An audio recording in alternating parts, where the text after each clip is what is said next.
You're on the Six Screens Telenetwork, earning the reputation of giving all the right ingredients, uninhibited, in exposing the hard, cold facts about the Watchtower Society.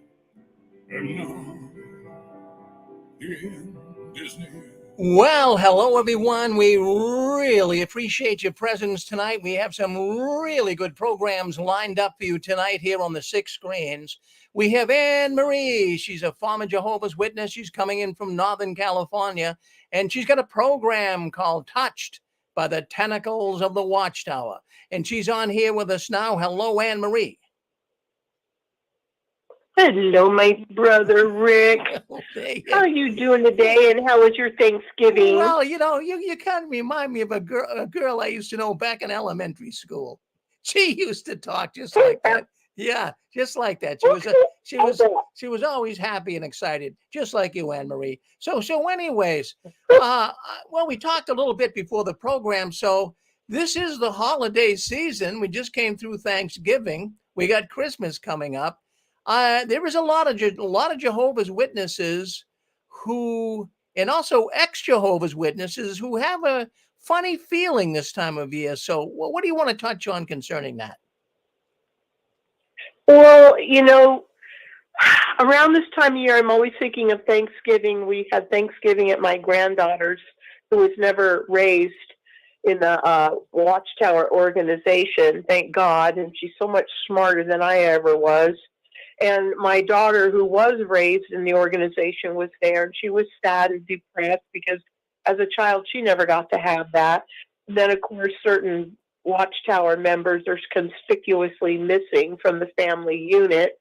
And, you know, it was a beautiful blessing, but, you know, it makes me think, how did we feel that it was somehow okay not to come together as a family and not to be thankful? How did we feel that it was somehow wrong to be with all of our family, no matter what their religion was?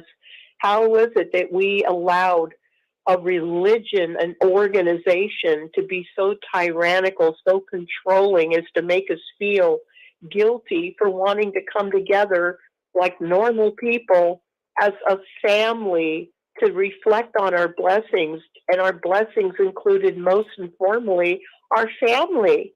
And families would grow from year to year. You know, kids would grow up, babies would be born, certain ones would get married, so your family would grow, and you should celebrate that. And I was thinking, you said it several times, my brother, that family is the most important thing to you, more than your health, more than your money.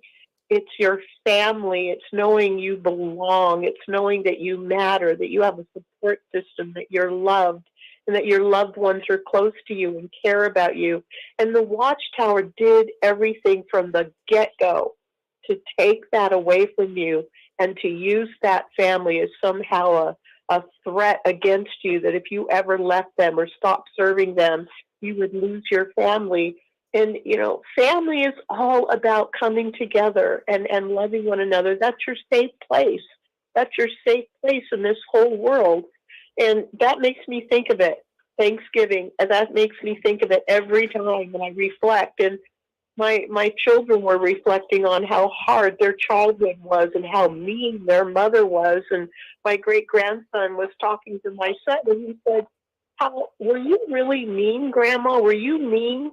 And I said, well, I wasn't really mean, but I was very hard on the kids because I always had the elders in my face telling me I didn't beat my kids enough. Does someone want to speak? Any thoughts? Star 6. Well, I'll be the icebreaker here. We a little early in the program, still we do have a number on, but I'll come in and talk. And it's something that you know, the holidays are very difficult to really get deeply involved in after coming out of the Jehovah's Witness cult. I've mentioned it on here before. You know, Susan and I, we got married going on 10 years ago. And the very first year we were married, we figured, well, we're both ex-witnesses. Let's get a Christmas tree. But, you know, it is, I'm going to tell you the truth. I can understand why some people don't get Christmas trees. It's a lot of work, but we didn't get a big Christmas tree. We just got a small little Christmas tree. And but I couldn't connect with the feeling. And but I can understand, because when I used to lead the groups, in fact, when I was a Jehovah's Witness, I would always seem to me I was the one leading the group at field service on Thanksgiving. And I can remember one day, a woman that was there, a witness woman, she was in the audience. As I'm going over the daily text, she started crying, Anne Marie. And her name was Susie. I said, Sister Susie, are you all right? And she's, bald-faced, teary, crying, and, really noticeably loud. So I said, gee, you all right, Sister Susie? She says, oh, Rick, she says, I have such a hard time on this day, Thanksgiving. She said, now she said this right to the group. There had to be 20 people in the Kingdom Hall for the field service meeting. And she said, Brother Ferrin, she said, I really miss my family on Thanksgiving. We all used to get together and we had a big turkey. And she's starting to say this to all the people. And I'm saying, yes. But she's saying how much fun they had, and they sang around the table, and they hugged, and they loved one another. And she's breaking out crying because here she is getting ready to go knocking on doors all over the neighborhood. How boring is that? But it was bringing back remembrance of the holiday of Thanksgiving. Isn't that something, Anne Marie? No, absolutely. I mean, you're smelling turkey everywhere.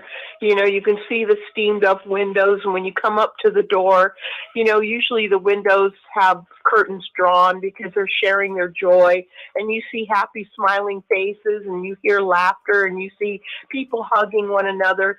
But we didn't get to have that. And as one ex-Jehovah's Witness said, he said they not only took over our mind and our lives, they stole our soul. And I really thought about that, because if they hadn't been able to manage to steal our soul, we would have realized that this was wrong, what we were being forced to live, while they're pounding it into our heads that we're the happiest people on the earth. Aren't we so blessed to be part of Jehovah's organization? And it was all a lie. And every Thanksgiving and Christmas, I'd be so depressed, and I'd feel guilty that I was depressed because I saw everyone around me so happy, looking forward to being with their family. That's what it was. It wasn't, oh, what am I going to get, so much as I get to be with my family.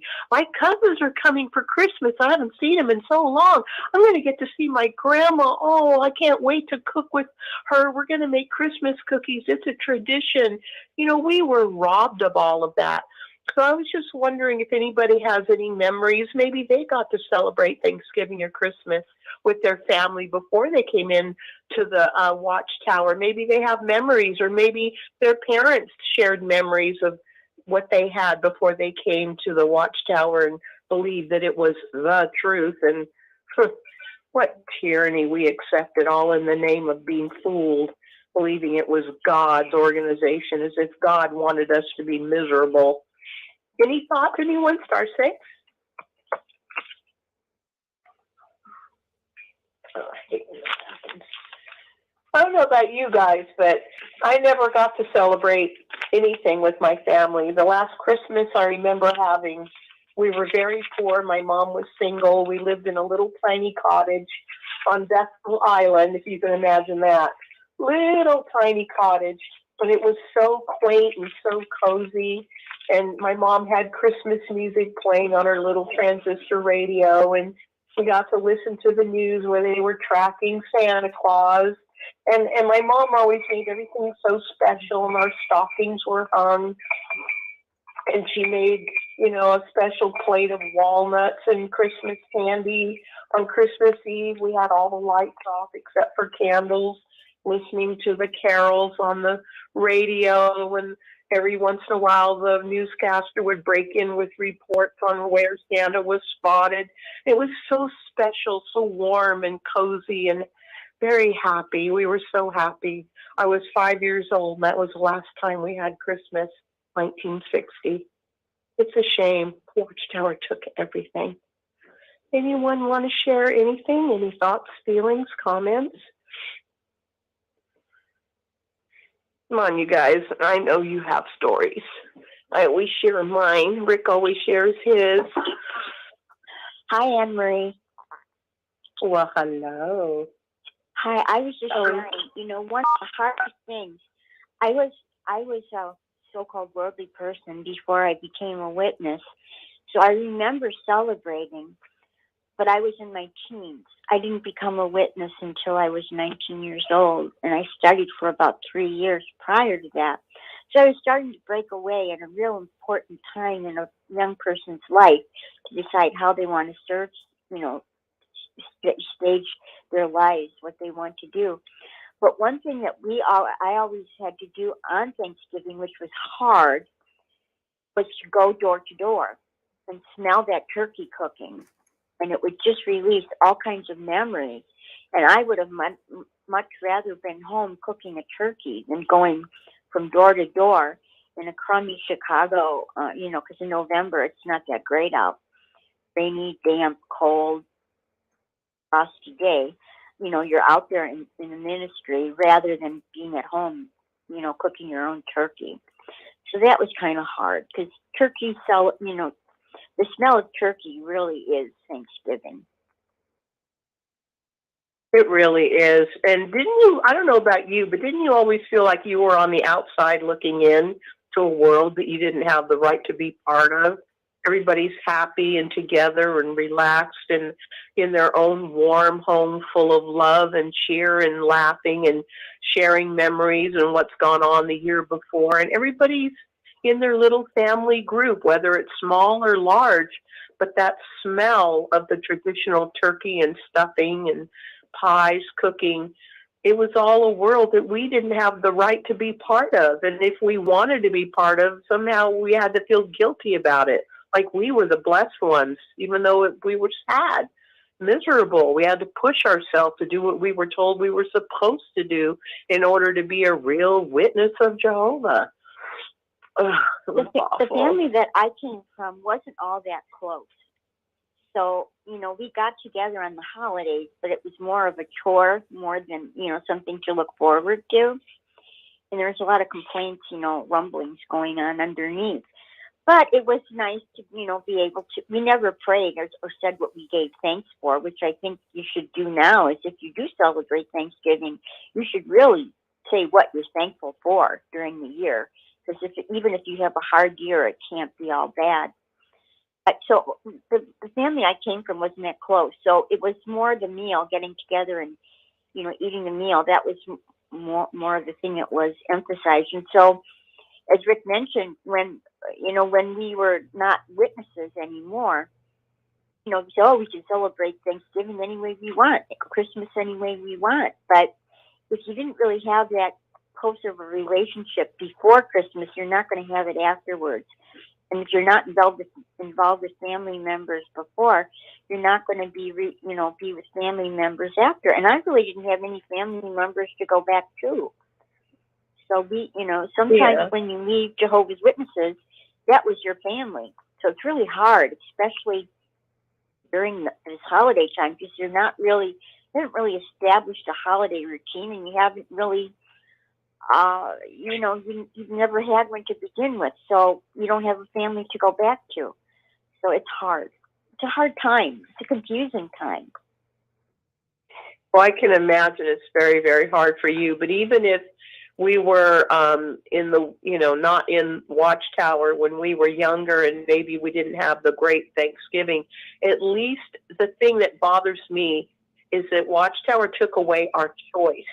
If we didn't have good memories of Thanksgiving, if we were celebrating when we were younger, at least we had a choice. At least it was within our family unit. It wasn't our misery or sadness or depression didn't come from an outside source with 8 men telling us that we are, displeasing Jehovah and going to get disfellowship if we do this or don't do that.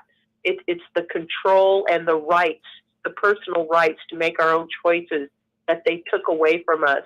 And at the most crucial times in a normal person's life, birthdays, Christmas, Thanksgiving, where you come together as friends and family to love one another and support one another and check up on one another, how you've been doing, the hugs, the kisses, the laughter. That's what Watchtower took away from us. The only way we could ever have any semblance of that kind of feeling of camaraderie and quote unquote love is if we did it within the confines of what was allowed within the structure of Watchtower. And that's pure tyranny.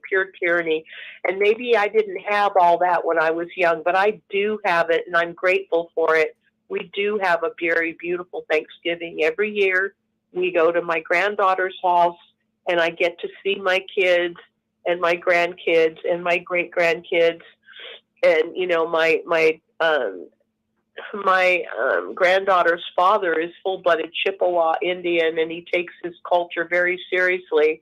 And he was blessing the family, and he was saying that no matter what we've been through, to always think positive. Whatever you're doing right now, make sure you're being positive and have a positive focus. He was thanking everyone for being there, thanking everyone for being part of his family. He said he blessed us all, and he even said he praised a great spirit. And he thanked the Great Spirit that I was still there. He said, "Thank you, Great Spirit, that Anne Marie is still with us." Like I was a tottering old lady, you know. But that made me feel good because I guess I'm the oldest of the family. And that made me feel good. But we had a good time. But at one point, I guess one of my sons who was there mentioned to my great grandson about how his childhood was, and my great grandson calls me over and he says, "Nana, were you mean to your kids when you were young, Mom?" And I said, "Well, I was really, really hard on my kids, very, very strict." And I tried to tell him how we grew up, and plus the pressure from the brothers of I wasn't hard enough on my kids, always having those scriptures about beating your kids with the rod, and in case you beat him with the rod, he will not die, and the rod of discipline will remove his badness from him. And oh my goodness, I can't believe how often it was. But I told him, you know, I had regrets, but I love my children very, very much. But it's hard when that has to be brought up. And I realized I was this crazy, very, very hard mother on my kids because of Watchtower. I mean, Watchtower just controlled so much, and it usually wasn't in a good way. Some people will say, "Well, you know, I think there's a lot of good points from being in the Watchtower. You know, I didn't get into drugs, and I didn't fornicate, and I didn't swear, and I lived a clean life." Well, good for you. But, you know, you can do that in prison, too. Anybody have any thoughts or share anything? Yeah, I got something to say. Mm-hmm. Yeah, well, this is a little bit different viewpoint because I was in the organization from diapers on, and I didn't know what it was like to have Christmas and birthdays and holidays and all that. But, you know, I saw other people having that, and it made me always wonder what really is wrong with it, you know, because Watchtower tells you, well, this is wrong about it, that's wrong about it, we shouldn't do it because, and I'm like, I couldn't see that. I was like, these people are spending time with their families, they're enjoying each other's company, they're, you know, they just had so much fun. And it was like I felt like I was missing out on all of that, you know, and I felt like I was being robbed, you know. We didn't have, like, my parents would never even buy a turkey. I mean, we never had a roasted turkey in our whole lives. I didn't even know how to make a turkey when I left the organization. I mean, they were so anti-holiday that you couldn't even have a turkey, you know, and I thought, man, it doesn't really show a lot of love, and these other people are having holidays and loving each other, and you know, we missed out on that. Years and years and years of being missed out on all the family time and spending time with grandparents and cousins and all that kind of stuff, because we weren't even allowed to be around them when they were doing that. And it makes a person feel like a real outcast, you know? Mm-hmm. And that's not good for a kid to feel like that. It's not. No. You know? When you're made to feel an outcast and an odd man out from your own family, Yeah. you know, that's just so wrong. Oh, I'm Yeah, so and you know, sorry so you went through that. yeah, so when I left the organization and I wanted to do those things, I had no family things to fall back on, you know, like you know, traditions that are passed on in families during holidays. There was none of that. I didn't know any of it. I had to learn that in my 30s. I was still learning, you know, what my great grandparents used to do and my grandparents did and all that for holidays and family time. And, you know, it was like, man, I really did miss out on a lot. And yeah, and you know, I've tried to do the holidays for my kids. You know, I didn't raise my kids in the organization. I wanted my kids to be normal. So I tried my best to do holidays for my kids. I wanted them to experience that stuff and have fun and all that. And I succeeded in a way, I guess, you know, but like I say, there was no family traditions. That part was totally lost. And we'll never get that back. Never. Yeah. Oh, I'm so sorry. That's such a struggle. That is a struggle no one can understand. When did do you mind sharing? Sorry? Go ahead. What would you want to ask? Well, I was just wondering, do you mind sharing when you got out and, you know, how old you were and you know, how it was for you to struggle to be a normal life with your children so that your children didn't have to grow up the way you did? Just curious. Well, right after I left, the very first thing that happened was my daughter's birthday. It was her first birthday. It was probably about, I don't know, 10 or 11 months after I left. And, well, for good anyway. I was 17. 17. You left when you were 17? Yeah, yeah. And when my daughter's birthday came, I thought, I tossed it around in my head for a long time. Am I going to make my daughter a birthday cake? Am I going to let her, you know, am I going to have a party for my daughter? What am I going to do? And I had this overbearing thing in my head from being raised in a cult that God was going to strike me dead for doing it. And I thought, well, I guess I'm going to see. So I made her a birthday cake and had a little party for her. Got her a nice present for her birthday, something I had never had when I was growing up. And, you know, I got her a birthday present and had her a birthday cake. And after I did that, I waited around for like a week. And I was thinking, well, I don't think God's mad at me. He didn't open up the earth and swallow me or strike me with a lightning bolt or anything like that. So he can't be too mad, you know. And then Christmas came.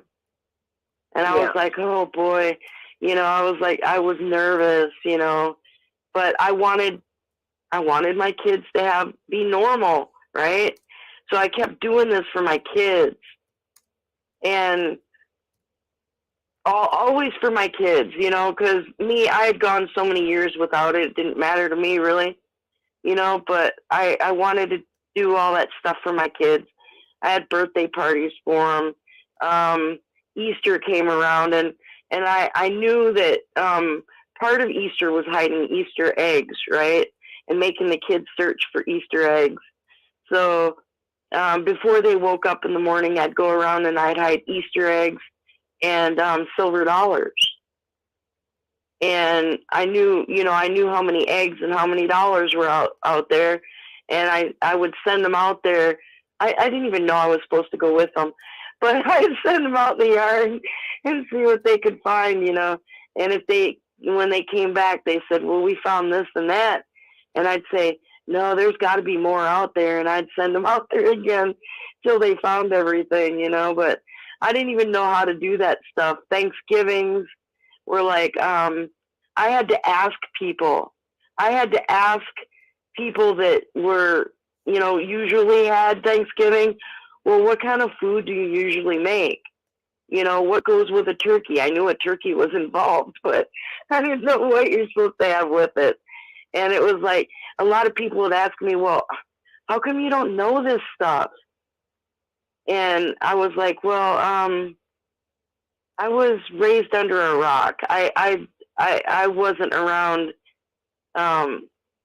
normal society, so I really don't know how it's supposed to go. And I just kind of evaded the subject. I didn't want to get into it with people, but I just make up excuses for not knowing. But it was like, man, I had to learn those, and it took me years to piece together a decent Thanksgiving and decent Christmas and stuff like that. I'm like, oh, it took a long time. My kids finally caught on that I wasn't really sure what I was doing, but they also made comments like, every day was Christmas for them. Every day was Christmas. I mean, they liked getting gifts and presents and be surprised in the morning what I bought them. And, I was always buying stuff for my kids and having fun with them. And, I tried to come up with our own family tradition kind of things. I knew that was important, but I mean, it took me a long time to get over not having those things when I was young. And I realized after a while that God isn't mad at you because you have Thanksgiving. God is not going to kill you because you have a birthday party. Matter of fact, witnesses, they used to say, oh, well, people in the Bible, they were killed at birthdays, and so it's a bad thing. And, I have been to thousands and thousands of birthday parties and had my own parties. Nobody ever died, and so when I hear witnesses say, oh, well, it's not a good thing, people in the Bible got killed on birthdays and that, and it's like, well, I've never seen that happen. I do realize things like that happen in the world, but that's, far and few in between, but God does not hate people for having holidays. God does not hate you for hating a turkey on Thanksgiving. God is not mad because you celebrate Christmas. And, you can celebrate Christmas whenever you want. It doesn't have to be on Christmas. It could be on New Year's. It could be in July. Who cares? I mean, the point is being with your family and enjoying your children and showing appreciation for your friends. And I mean, there's so much more to it than what Watchtower tells you it is or isn't. That's so well said. And I think it's really important to remind the audience, whether they're PMEs or PIMQs are probably the ones just beginning to listen physically in, mentally, they're questioning. And also, of course, our dear PMOs, the physically in, mentally out, they are, of course, listening to Six Screens. And it's important to remember it's not just that we believe this or we were afraid of that or we were worried about the other. It's because Watchtower drummed it into our heads. Yes, and it was bad. Yes. Yeah, it was bad. Like I say, it took me years to get over that and figure things out. And it shouldn't be that way. You shouldn't be told that you can't spend time with your non-witness family. You shouldn't be told those things. Everybody has a conscience. And if you think it's wrong to do this or that, that's what makes it wrong to do. But if you're comfortable doing those things, then do it. You know, I mean, it's a good thing. It's not bad things. I mean, no, and the Watchtower took away, or definitely took away, or made us feel that we didn't have the right to exercise our own God-given conscience. And even the Bible, exactly. Isn't it Romans that says that no man has a right to judge another man according to his conscience in regards to what they celebrate? It also says that if you do something knowing that it's wrong, it makes it a sin. So if you feel comfortable with the fact that your family can get together and have Thanksgiving with the rest of your family, it's not wrong. It makes it not a sin if you are okay with doing that. But right. I just want to make it clear that what you are saying is in the Bible, that if it's a sin to you, then it's a sin. It's not that God is telling you it's a sin. Right. If it's a sin to you, then it's a sin. But if it's not a sin to you, in other words, God lets you have your own conscience. Right. Yeah. And God won't, like I say, God won't kill you for having a birthday or having Thanksgiving. Brother. Yeah, the brother wants to speak. Please stay with us, sister. Brother, I know you've been trying to speak. Love to hear what you want to say. What would you like to share? Yeah. Well, Sam Marie. Oh, excuse me. Yeah. Go ahead. We're listening, my brother. Go ahead, dear. Is it Sam Marie? Yes, it is. Waiting to hear what you want to say. Yes. Okay. Hey, this is Michael. You had me on the show last week or so. I wanted to thank you for that. Hi. Good time. Well, thank you, Michael. It was a great show. How are you doing today? Oh, pretty good. Yeah, I just wanted to speak. I just tuned in on you. I wanted to speak a little bit on the Christmas thing. And even though I've been out for a long time, I still have trouble celebrating Christmas. Yeah, I don't like all the activity around it and everything. I think it brings a disgrace to God's name, myself, not to Jesus. That might shock a lot of people. Wow. How long were you in? I know you shared. Yeah, I was in. I just remember all your music. Yeah, thank you. I've been asked to do Christmas music tomorrow at church, and I'm having a hard time. Oh.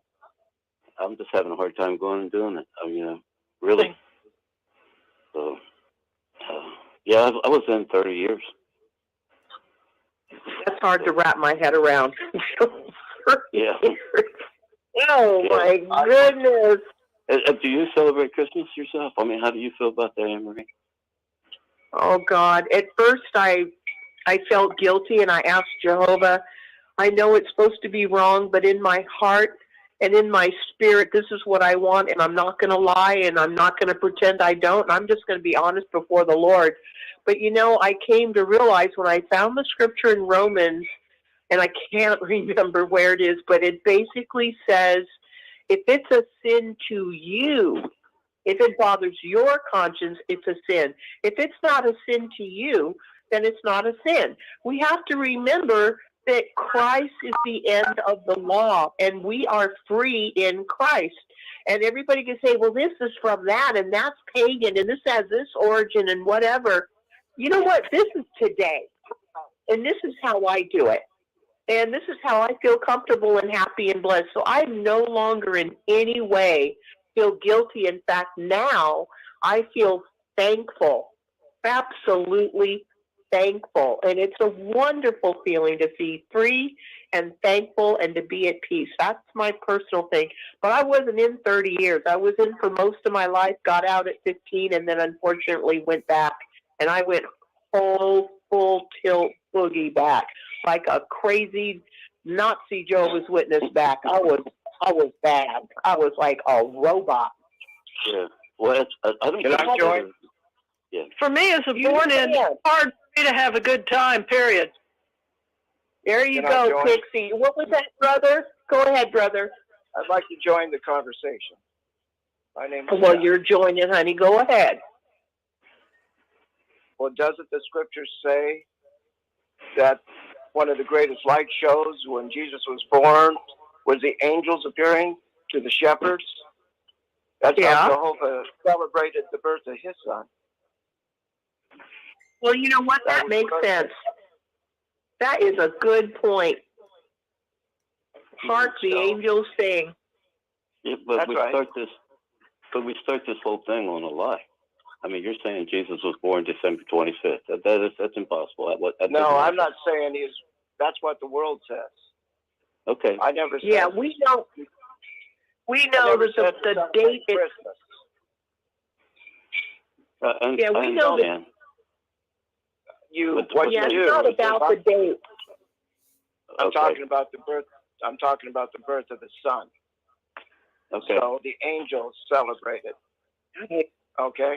So it's nothing wrong with celebrating the birth of your son. My son passed away this last year after I come to realize what was going on. So this year would have been the first year I could have celebrated his birthday. And I was going to hear that. God bless you, buddy. I'm sorry to hear that. So the thing that woke me up about it was the fact that Jehovah himself celebrated that day. Job, his sons were all going out. So what? Satan acted that day. Celebrating the birth of your child is not wrong. Yeah. As far as Christmas goes, you're right. They don't have the date right. It's a bunch of stuff connected with it. So that is something I would stay clear of. You get together with your family. You don't have to celebrate on Christmas. You use the time to get together, but you don't have to do that. In fact, the fir tree was used by the Druids. And you know how the Roman Catholic Church incorporated all that into their faith. So I'm in agreement with Christmas is not something that I would specifically celebrate as to the birth, but you're right about the date. Nobody knows when he was born. I enjoy the Charles Dickens films and on stage of the Christmas Carol. It's a great story, but a lot of the motifs are Victorian. The tree was popularized when Prince Albert was on the throne with Queen Victoria. She was also part of the white wedding, white cake, diamond ring popularization. So much of what we have as motifs are 19th century, and they're beautiful and enjoyable. But as a born-in witness, I have trouble with any kind of party. I have trouble having a good time. I have trouble going out with girlfriends and having a cocktail. That's my problem. I'm working on it. I like to have a nice formal meal at home because that's what my family always did. We always had beautiful meals.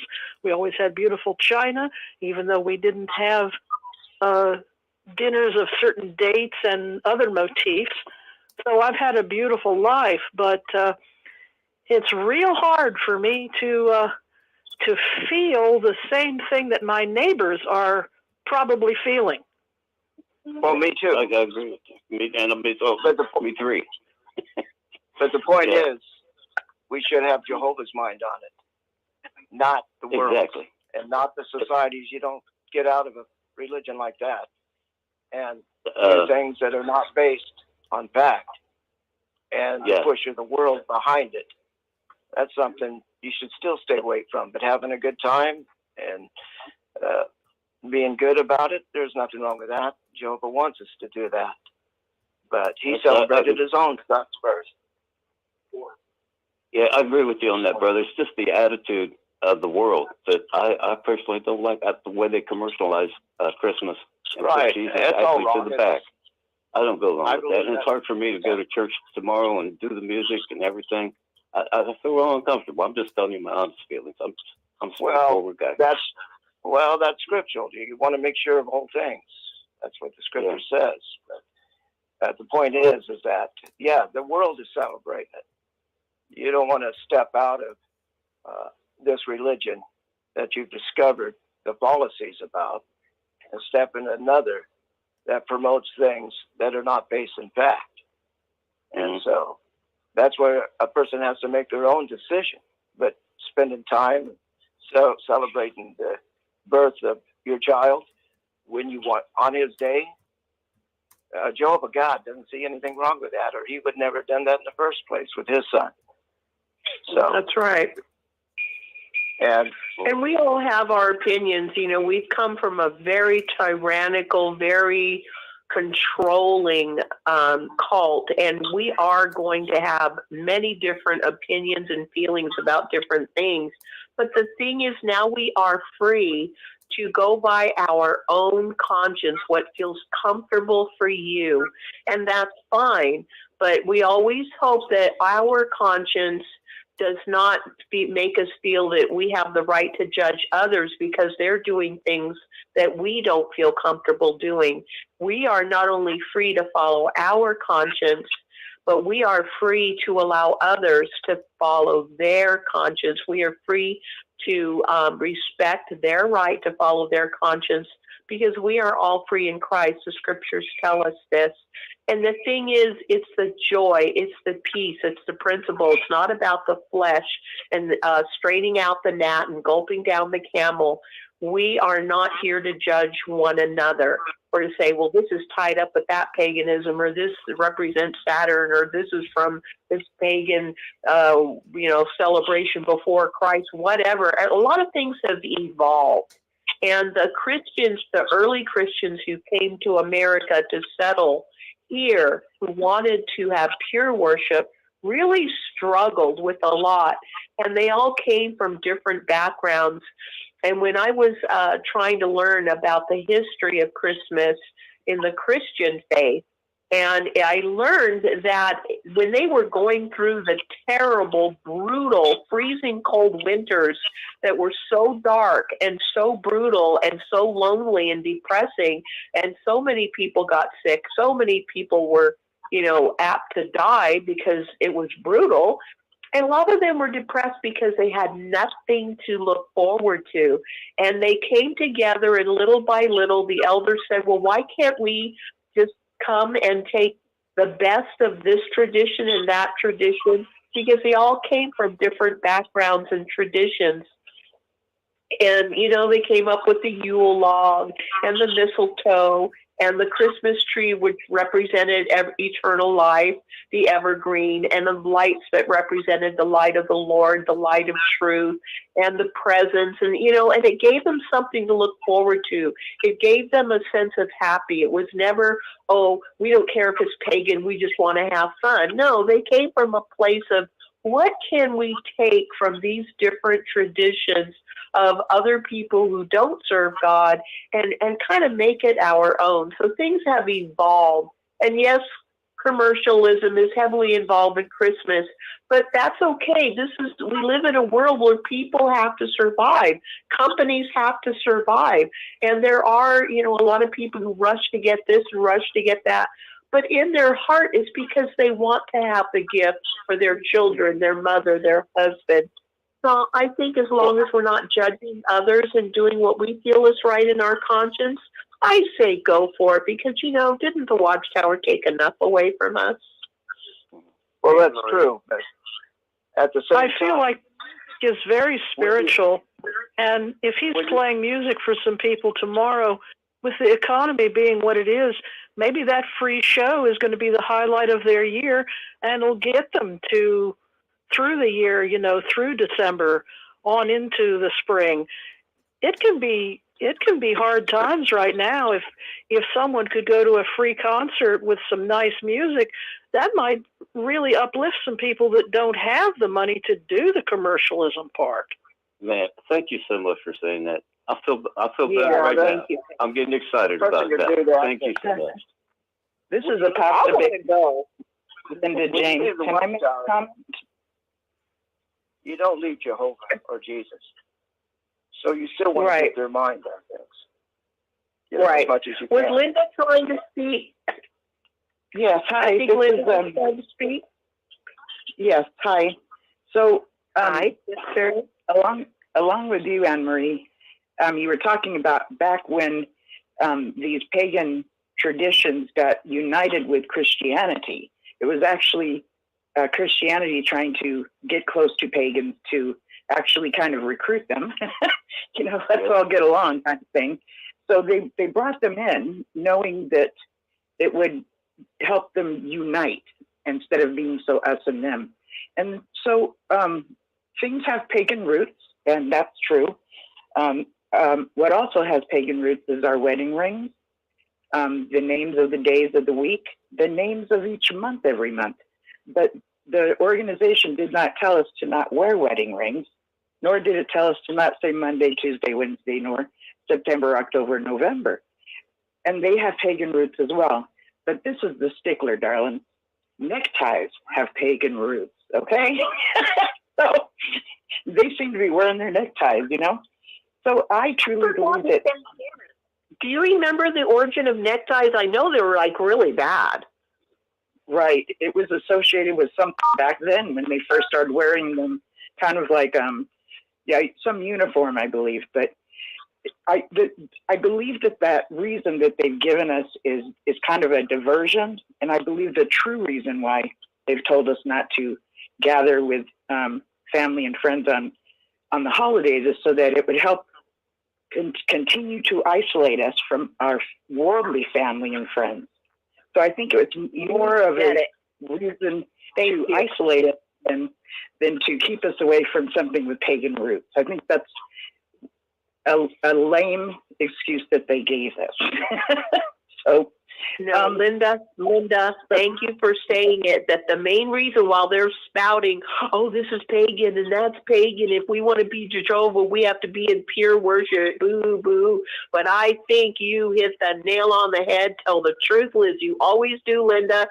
They want to keep us away from our family as much as possible, who are not completely indoctrinated, taken over by their brain, by their programming, Watchtower right drones. They don't want you spending time because there are too many opportunities for normal family members to try to say, did you know this? And did you know that? And why do you believe that? Just because they told you? Well, where does it say that in the Bible? Yeah, they don't want you listening to your family. They want you to only listen to the faithful slave of the governing body. Yes, and they've had videos educating Jehovah's Witnesses not even to spend your lunchtime or after work time with any job mates, So I think it's more of an isolation thing. So what we get to do is like what Denise was talking about earlier, is that we didn't grow up with these traditions, so we actually get to create our own. And I understand, Michael, that you're talking about how much the society at large has done with Christmas as they have, but somebody 3 doors down from you could really do some crazy stuff with their Christmas story too. It's in our world, we can make it what it is for us. And so in other words, we can, just because society has made such a big deal of making a bunch of money and encouraging people to go into debt, we don't have to go into debt. We can do things like we can make a real conscious decision to not go into debt. We could give out certificates for services to different people. We can repackage gifts. If we know somebody that likes a certain lamp in our house or something, we can give them that gift. We don't have to go into debt.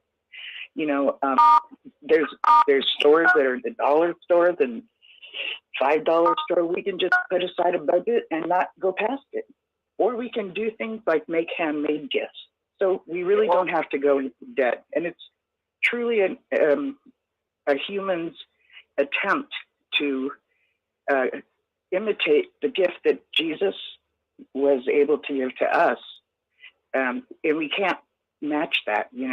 Jehovah set it all up to where Jesus did everything right for eternal life, for salvation. We are I'd look at it like we are kind of trying to imitate that, giving each other gifts. I don't know if that's the reason why we give each other gifts at Christmas, but that's just kind of how I see it. Yeah, so I hope you can find a place where your mind can shift from the awfulness of how the Christmas has been presented to us, for it to be okay in your conscience. I hope you can, because you're being put in a place of responsibility tomorrow, and I don't want you to be in anguish.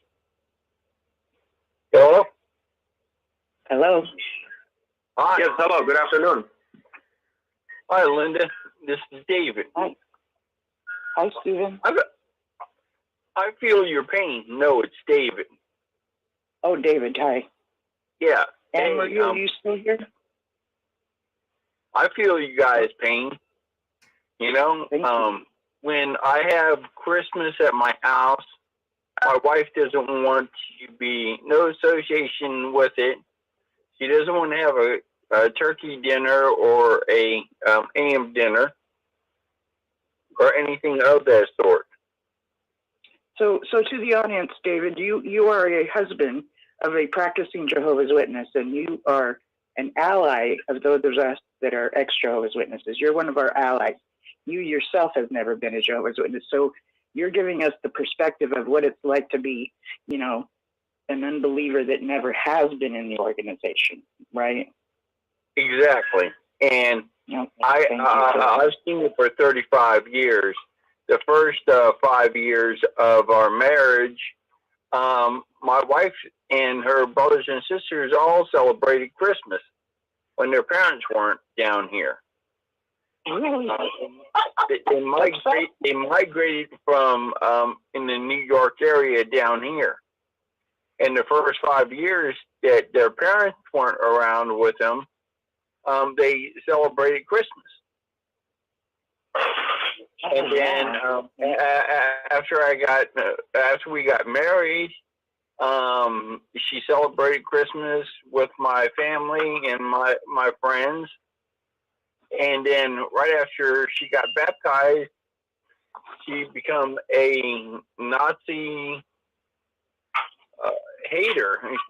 She hated anything about Christmas, anything about a holiday. She wanted to go over to the new in-laws' house to have dinner now, and she didn't go and celebrate Thanksgiving. She always gives some crummy excuse, and I'm like, you know, these people are wanting to just be associated with you, to say hi, how you doing, what's going on, just to chit chat. And she won't even do that with them. You know, they have their own downfalls, and you should be able to overlook those downfalls. You know, at least. And they don't want to do that. And every Thanksgiving, no kidding, for 35 years. And I know we had Thanksgiving over at Mom and Dad's house. 12 kids, all the grandkids, all the grandchildren, the wives and spouses. Some of the wives were never Jehovah's Witnesses. Some of the spouses were never Jehovah's Witnesses. We have a Jew in the family. That really goes over when Hanukkah comes down. And that's another story. Okay. And I see the hate and the fear in people's eyes from the Jehovah's Witnesses all the time when she has people. We have 4 families at the end of our street that are Jehovah's Witnesses, and they have to come past my house to get to the main road. They see my American flag. They see some other flags flying in my front yard. They see a Christmas tree that's lit up like a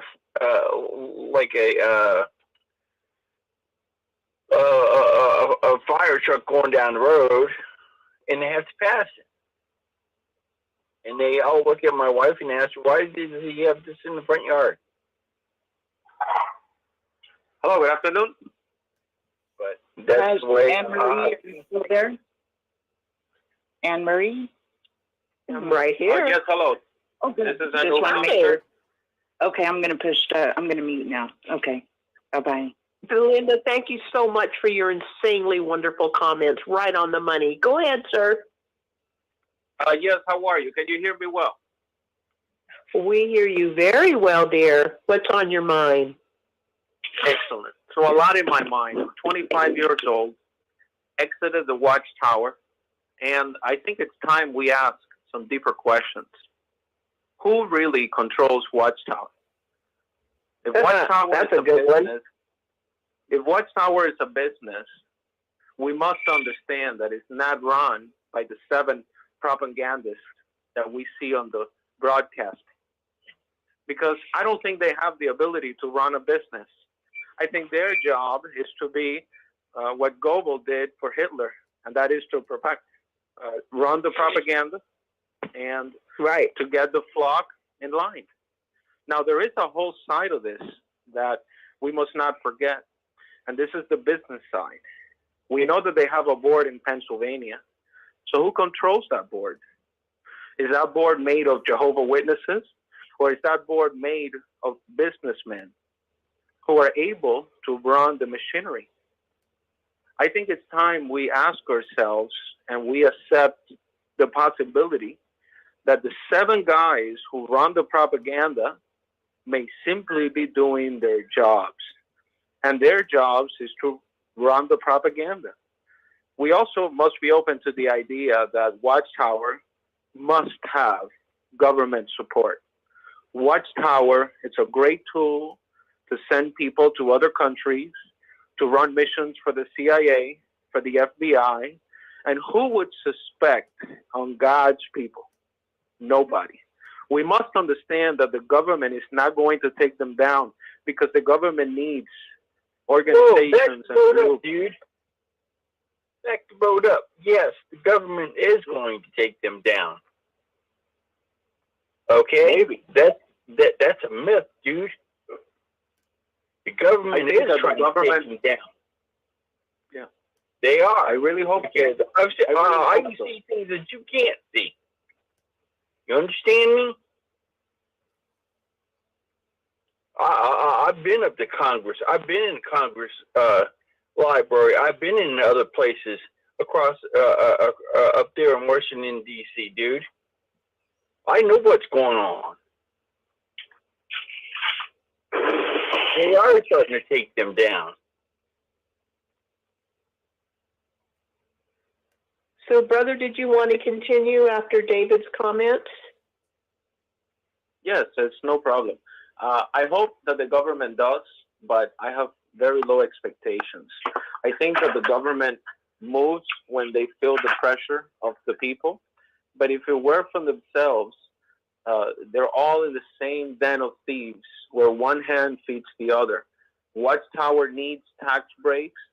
The government needs organizations to do all their work. And the government itself only wants power. They do things for the people to control the people. They don't do things for the people out of their kindness of their heart.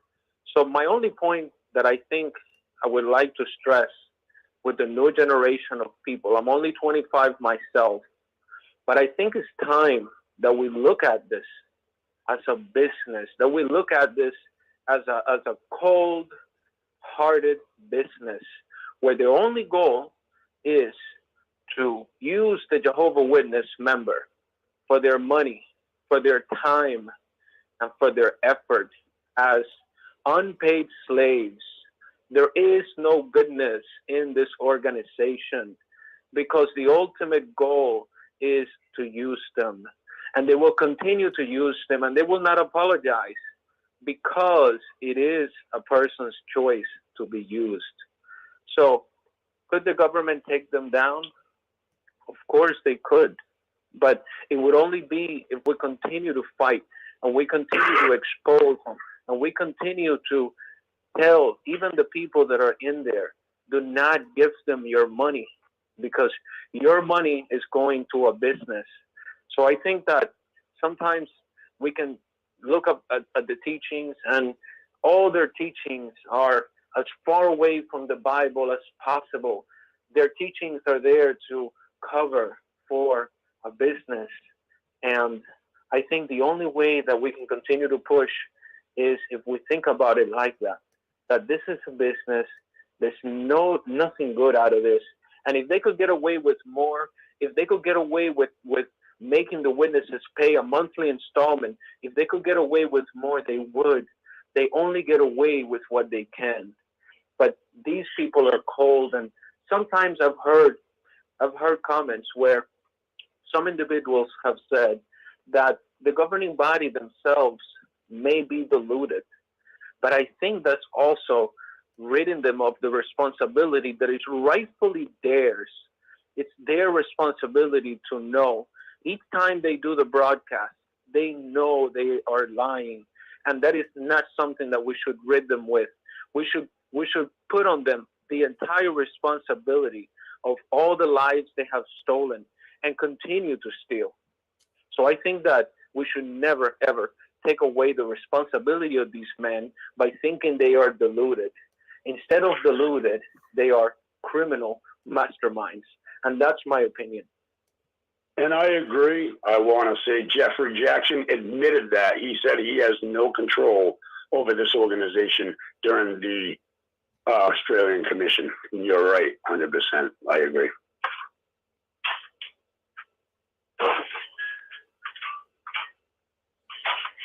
And I believe that the reason why they don't want witnesses celebrating Christmas is because people have limited income, and they, instead of putting their money toward a Christmas club account, they can give it to the organization. Instead of giving money towards their children's birthday presents, they can give it to the organization. It is all about money. I agree. Hi, this is Linda James, Apostle Babe Linda James. Sir, you are wise beyond your years. You are like what is considered an old soul, very wise. And there was only one point that I strongly disagree with, and that's when you said people choose to be used. I think that would be the case if they understood the way that they're being used and the techniques and tactics that are being used on them. I believe most Jehovah's Witnesses are sincere, good-hearted people that have been deceived. And the organization uses a technique called gaslighting, which the ultimate goal of gaslighting is to get you to not rely on your own intuition, not rely on your own common sense, but to rely on what the organization tells you to do rather than to trust yourself. And the organization has done that very, very well with their members. So I don't believe people choose to be used. I mean, I've been used, and I can't remember the last time I actually chose that. I think it's a form of abuse that people don't even realize is abuse. But yeah, you're very wise, sir. Very, very wise. Once we understand the techniques and tactics, then I think, yeah, we are choosing to be used. But until we do, I think that deception is what's happening. So yeah, that's what I wanted to say. Thank you so much for your comment. Anne Marie. Hey, Anne Marie. Anne Marie? Yeah, Anne Marie. right there, honey. Yeah, this is Irish.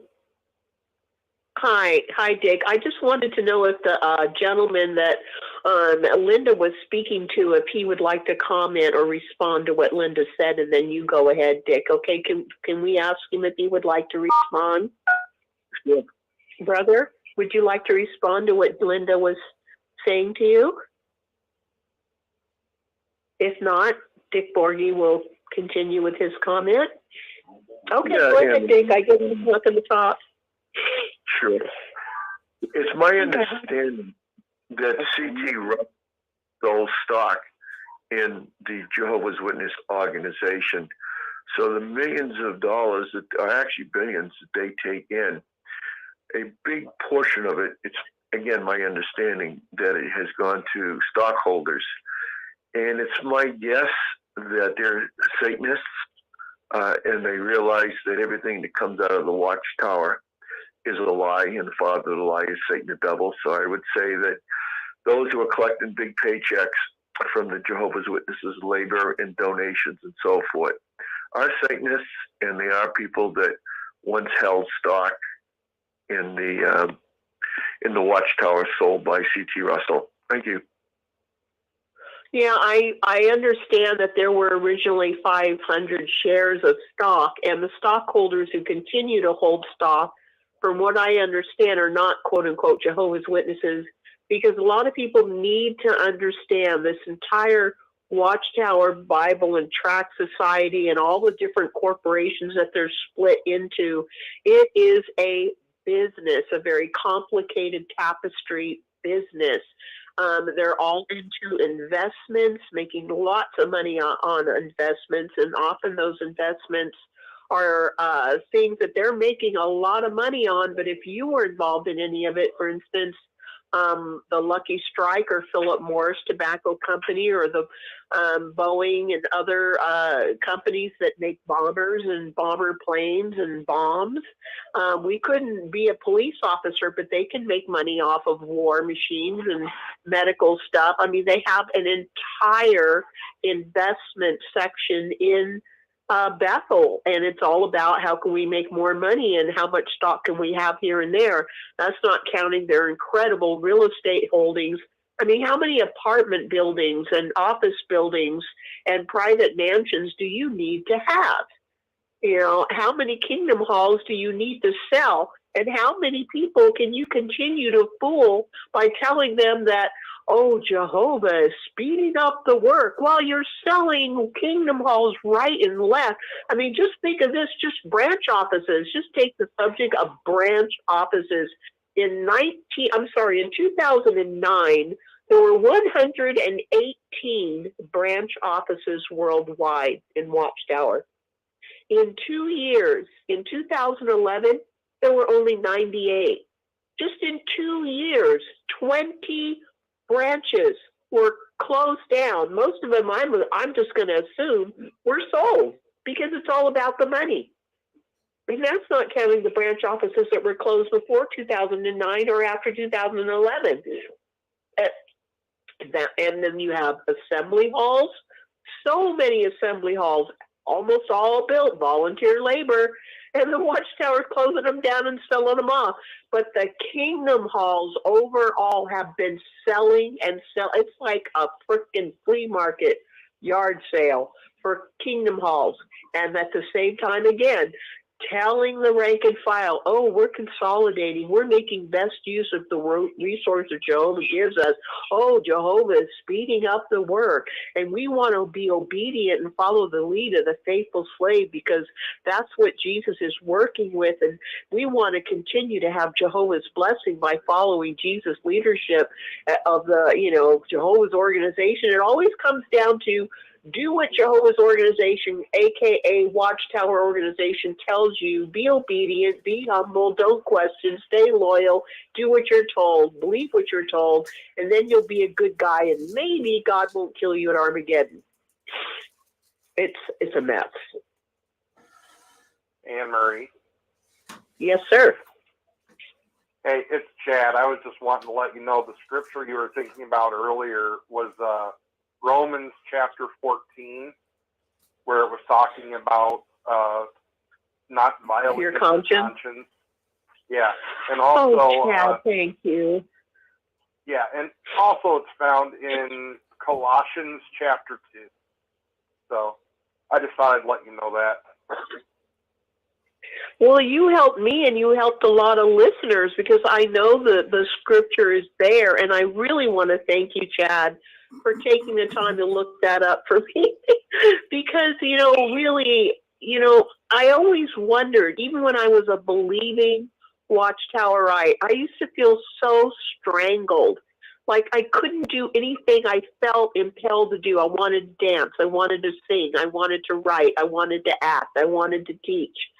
And anything and everything that I felt aspired to do, oh, you're not being humble. You're not putting Jehovah first. And I remember crying to Jehovah one time, Jehovah, why did you give me a brain if I'm not allowed to use it?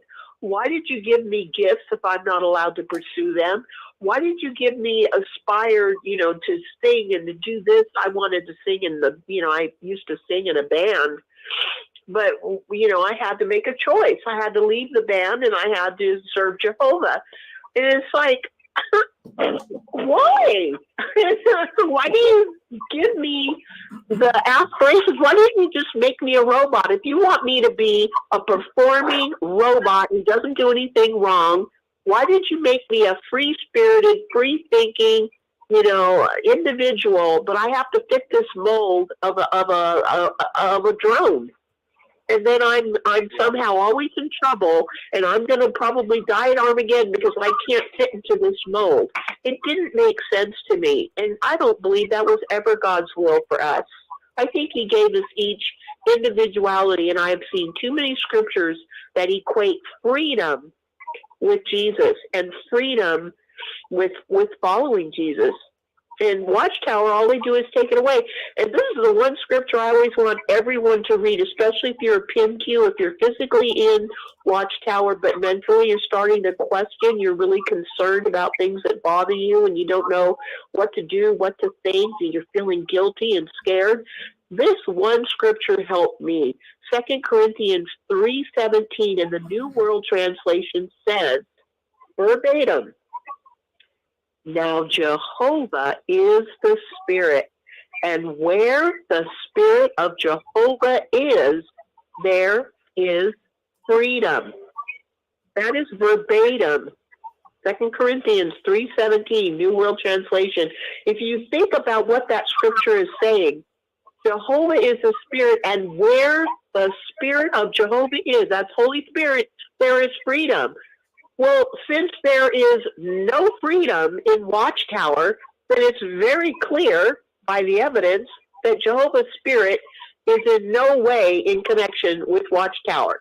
Now, doesn't it make sense that Jehovah's Spirit? Yes.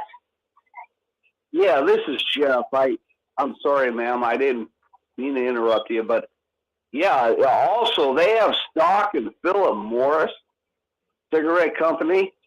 And they'll disfellowship you for smoking. Yeah. And folks, do your research. Don't believe me, but anyway, I have to say there is no free thinking in Watchtower. You're put on a possible watch or you're disfellowship. So, thank you. That is so true. Thank you, Jeff. You are so right. And I think they're also involved in Lucky Strike. And there are a lot of questionable stock that they have. And it's amazing. I'm talking thousands of shares. Maria? If anybody wants to know what we're talking about, anybody listening that says, what are you talking about? You go on Jason Zelda, Zelda, Jason Zelda on YouTube. Look through all of his videos and look for the smoking gun under Jason Zelda on YouTube. The smoking gun. He shows in that video all of the copies of the paperwork, the holdings, all of the stock, how many shares, and I'm talking thousands of shares of this stock and that stock. That Philip Morris, that was given to a bunch of Jehovah's Witness people that their parents were Jehovah's Witnesses, and they were given that, and then they were going to pass away, and then that was given to the Watchtower. I went down to Philip Morris and I talked to these people face to face. And that's what they told me. That's how the Watchtower got that information. And that's how they got those stocks. Isn't Tony Morris the third? I don't know, but I heard that he is connected to the Philip Morris Tobacco Company. He's an heir to it. Yeah. That's all he was, an heir to it. It wasn't the Watchtower had anything involved in it. Well, I'm sure he encouraged them to invest in it. Watchtower give them the Philip Morris Company already had stock, and the people that had the stock give it to their kids. Well, David, this is Rick Farron. David, you're not really making the point clear.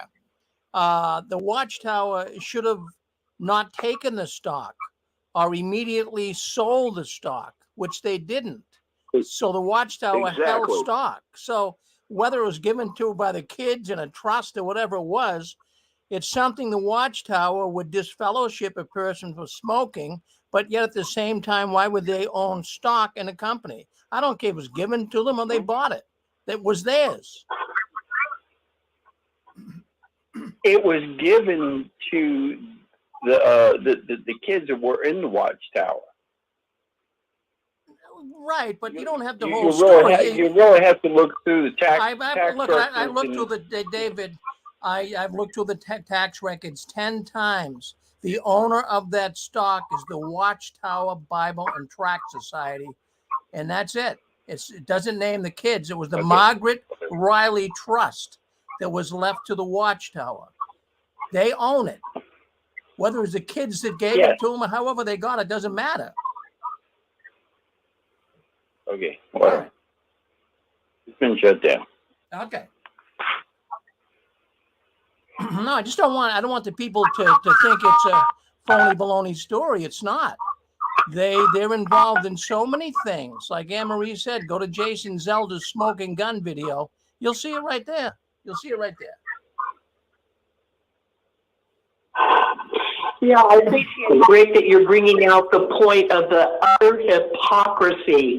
I can't smoke a cigarette and be in good standing with Watchtower. I have to go to the elders. I can't be hooked on cigarettes and without being disfellowshipped by the elders. But yet, when the shoe's on the other foot, they do whatever they want. I can't go to the elders and say, but sir, I'm just an imperfect sister. I'm doing the best they can. But they can do whatever they want and make money off of other people being addicted to tobacco. But that's okay. It's swept under the rug. It's the utter hypocrisy. One rule for us, and they have a complete separate set of rules where they can get away with anything and everything, and you're not supposed to question them. I think that's a really good point you brought up, brother. Hey, Rick. Hi, Anne-Marie. Go ahead, dear. Hey, Anne-Marie. I want to thank you for all the comments about the robot and free thinking and whatnot. I have thought about that as a little kid. Why would Jehovah would want me to? If Jehovah gave me a free brain, why would he want me to fit into the mold and think like a robot and stuff?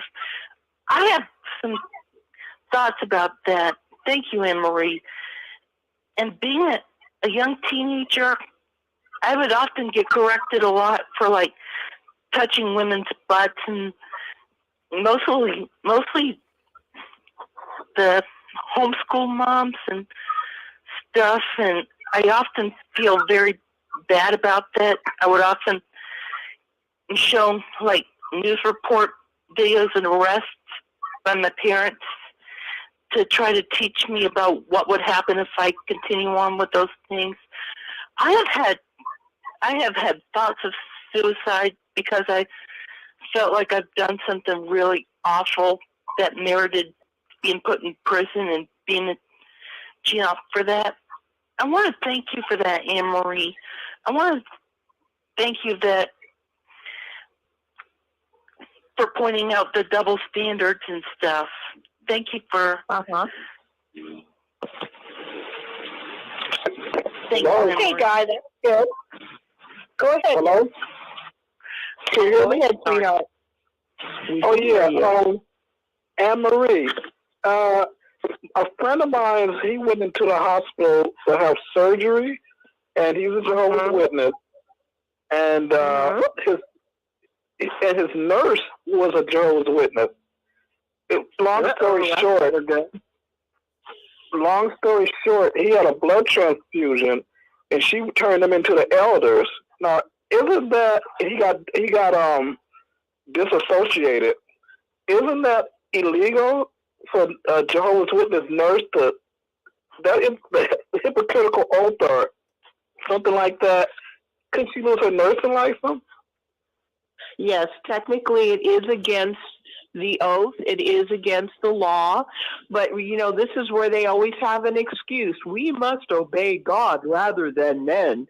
Because anyone who is a Jehovah's Witness who is involved in the medical field or in the field of maybe being a psychiatrist, a therapist, and so on, if they are a Jehovah's Witness, and they are actually required by Watchtower to report. Now, can you imagine, not only this lady reported on this poor witness getting a blood transfusion, but can you imagine having mental health issues and you're trying not to have a nervous breakdown and you're trying so hard to cope with your issues, and you go to a therapist or a psychiatrist who is a Jehovah's Witness?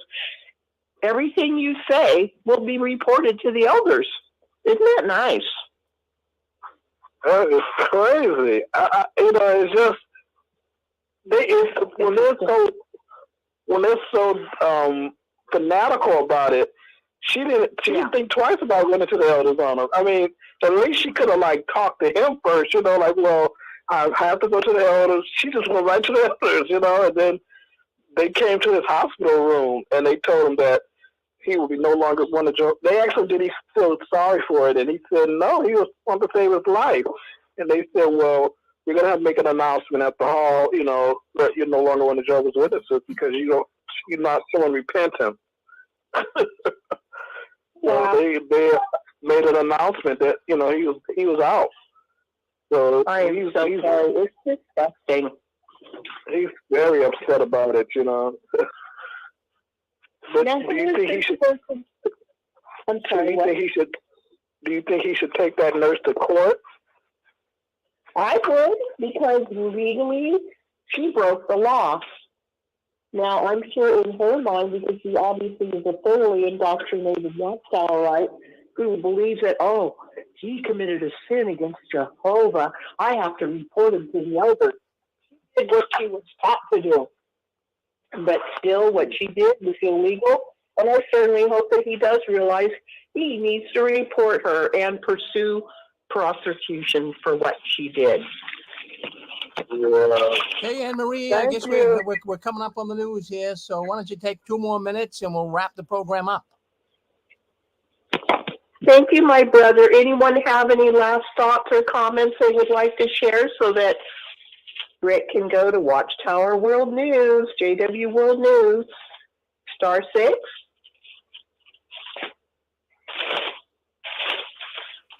Well, if anybody doesn't have anything else to say, let's make it quick. Hi, Anne-Marie. Let's make it quick. Yeah, go ahead. I believe that what this gentleman was talking about a minute ago falls under HIPAA laws, and I've had a witness therapist actually turn me into the headquarters. So this stuff happens, but that was before the HIPAA laws came into place. So that's what the HIPAA laws are for. So yeah. Hey, Marie. Bye-bye. Thank you so much for that. Okay, real quick, what was the brother going to say? Before I forget, my mom and dad got divorced in 2005.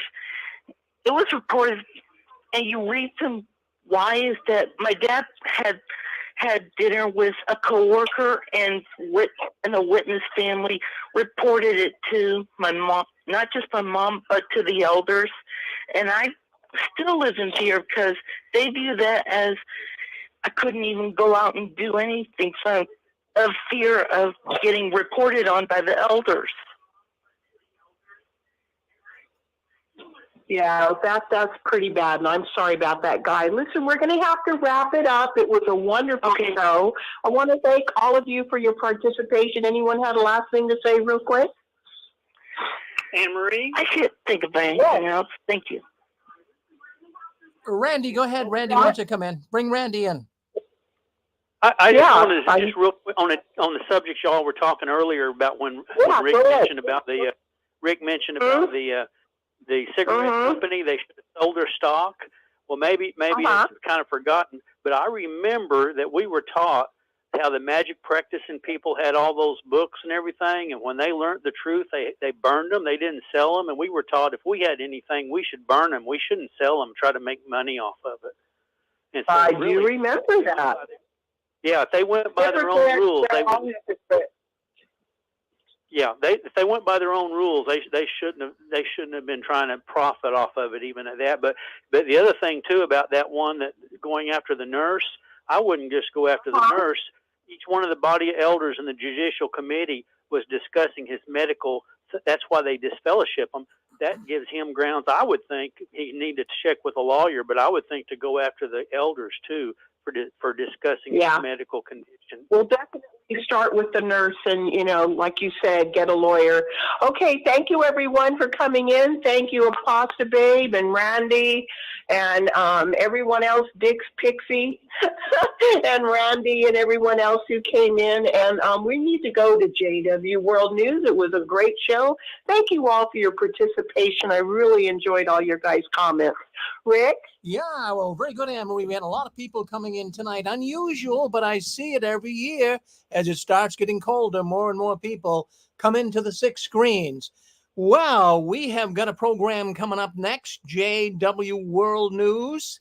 Now, that's the news the Watchtower doesn't want us talking about, but we've got a lot of news articles tonight to talk about. We're going to talk about announcements and reminders to the congregation elders. They're on the lookout for really young teen brothers.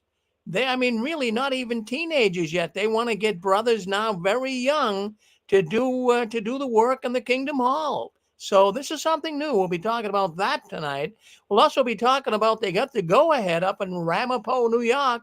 They got the go-ahead for that big mega media studio. So we'll be bringing that up as well, plus a number of other stories that you don't want to miss tonight. And especially, I want you to hear a talk given by Tony Morris that is going to rock your boat. So stay with us tonight.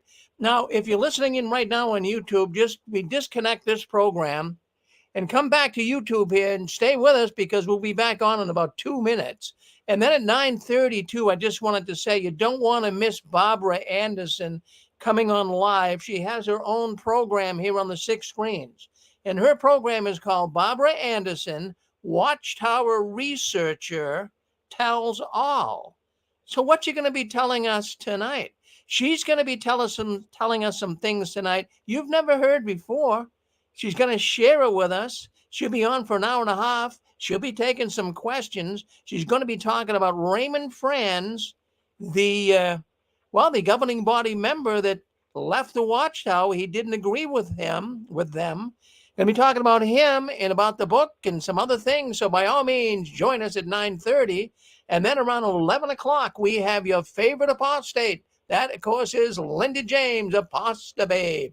And she'll be on around 11 tonight. So thank you very much. Stay with us. We're now going to JW World News. I'm going to end this broadcast